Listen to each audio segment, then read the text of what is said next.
Assalamu alaikum wa rahmatullahi wa barakatuh. Welcome back to the classroom. Today I will talk about the most important tips in the classroom after COVID-19, especially game-based learning with high safety criteria. Starting with the availability of the safety material, it is very important in the meeting room.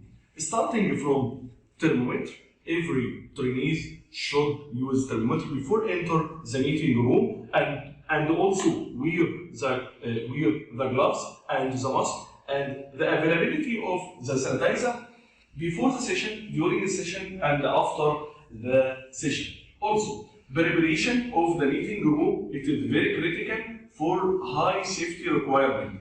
Starting with the capacity of meeting room, you should identify the capacity of meeting room. You should decrease the normal capacity of your meeting room to be 1/3 of the normal capacity. Let's give me one example. If the meeting room, the normal capacity 24 people, you should decrease it to be 8 people.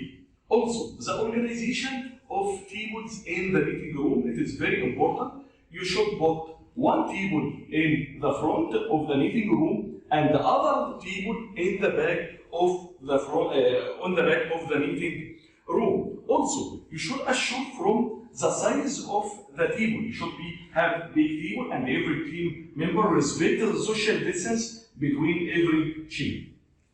Also, during the game, you should, before starting, every team should assure the safety by talking about the safety. It is one of criteria of assessment of the team during the game.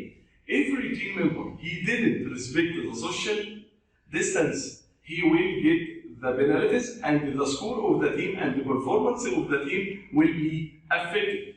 Also, after finishing the game and will apply the reflection, you should make the social distance between the team. One team in this era and other team in the second era. Also, every team member, only one team member, he will write on the flip chart to write the reflection based on listening from every team member of the team, which respect the social distance. Every team member, only one team member, he will write the reflection, and the other team respect the social distance and only talking about the reflection or insights about what he learned from the game.